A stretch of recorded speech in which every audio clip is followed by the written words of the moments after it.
I think that the two most important challenges affecting sustainability today are first climate change, because climate change leads to all kinds of problems within all the other different systems of society. And although it is being considered by many people in science, in policy, it's not being considered adequately enough. So we need to really increase our efforts by 3 times if we want to get anywhere near a 2-degree centigrade target. The second one I'm going to talk about is the relationship between inequality and sustainability.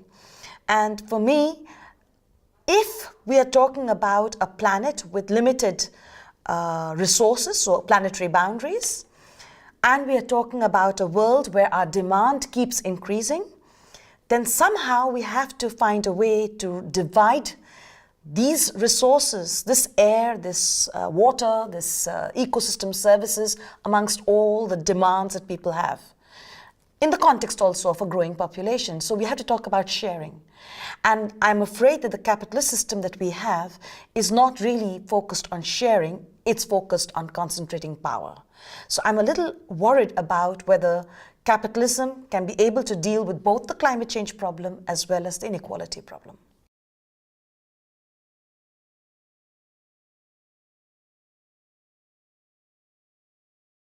You need to find a way to combine both the social, ecological, and the economic.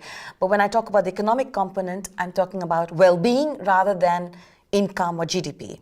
So for me, a successful element perhaps would be education for sustainable development.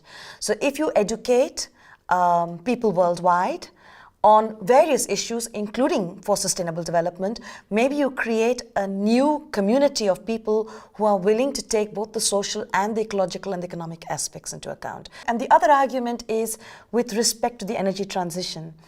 I feel very strongly that we have been talking for a number of years about the fact that we need to move from one dirty energy source to a less dirty energy source, to a less dirty energy source, and finally to a clean energy source.